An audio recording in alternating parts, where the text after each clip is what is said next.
মাত্র 20 টাকায় আপনি যদি গোশের স্বাদ ফিল করেন তাহলে কেমন লাগে বলুন তো।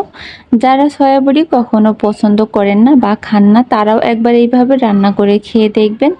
এক গামলা ভাত নিয়ে অনায়াসে এই সয়া বড়ির ওপরে হামলিয়ে পড়বেন। তো প্রথমে আমি সয়া বড়ি নিয়েছি, তার মধ্যে গরম পানি ঢেলে দিলাম। গরম পানি ঢেলে সয়া বড়ির সাথে খুব ভালো করে মিশিয়ে 10 মিনিট ভিজিয়ে রাখতে হবে।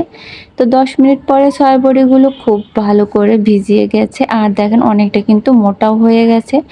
এখন আমি একটা ছাঁকনির ওপরে পানিটাকে ছেঁকে নিলাম, তারপরে হাত দিয়ে এভাবে সয়া বড়ি পানিগুলোকে চিপে চিপে ফেলে দিলাম। তো এখন আমি এর মধ্যে দিয়ে দিলাম আদা রসুন বাটা, গরম মশলা, হলুদের গুঁড়া, ধনিয়া গুঁড়া, মরিচের গুঁড়া, স্বাদ মতো লবণ আর 2 চামচ কর্নফ্লাওয়ার। আপনারা চাইলে এখানে চাউলের গুঁড়াও দিতে পারেন। সব কিছু খুব ভালো করে একসাথে মিক্স করে নিয়ে এটাকে আরও 5 মিনিট এভাবে রেখে দিব। তারপরে এখন আমি একটা কড়াইতে তেল গরম করে নিয়েছি, আর তেলটা গরম হলে দিয়ে দিলাম সয়া বড়িগুলো। এই সময় চুলার ফ্লেমটাকে মিডিয়ামে রেখে এপাশ ওপাশ করে আস্তে আস্তে নেড়েচেড়ে কিন্তু খুব ভালো করে ভেজে নিতে হবে।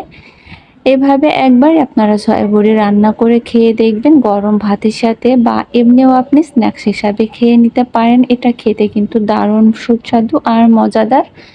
তো আমার দুই পাশই খুব ভালো করে ভাজা হয়ে গেছে, এখন আমি তেল থেকে তুলে নিলাম। তো এখন আমি কিছুটা সরিষার তেল নিয়েছি, তার মধ্যে কয়েক কোয়া রসুন দিয়ে রসুনটাকে ভেজে নেব। তো রসুনটা ভাজা হয়ে গেছে, এখন আমি তুলে নিলাম। তার মধ্যে দিয়ে দিলাম কয়েকটা শুকনা মরিচ। শুকনা মরিচটাকেও খুব ভালো করে ভেজে নিব। তো ভাজা হয়ে গেছে, এখন আমি তুলে নিলাম। ভিডিওটি ভালো লেগে থাকলে একটা লাইক কমেন্ট করে দিবেন, আর আমার পেজটিতে ফলো দিয়ে আমার পাশেই থাকবেন। আর কমেন্টস করে জানাবেন আজকের এই সয়া বড়ি রেসিপিটা কেমন হয়েছে। তো শুকনো মরিচের মধ্যে হালকা একটু লবণ দিয়ে আমি সব কিছু একসাথে খুব ভালো করে চটকে নিয়েছি। তারপরে ভেজে রাখা সয়া বড়িগুলোকে ঢেলে দিয়ে একটু সরিষার তেল দিয়ে খুব ভালো করে সব কিছু একসাথে মিশিয়ে নিয়েছি। তো আজকের রেসিপিটা কেমন হয়েছে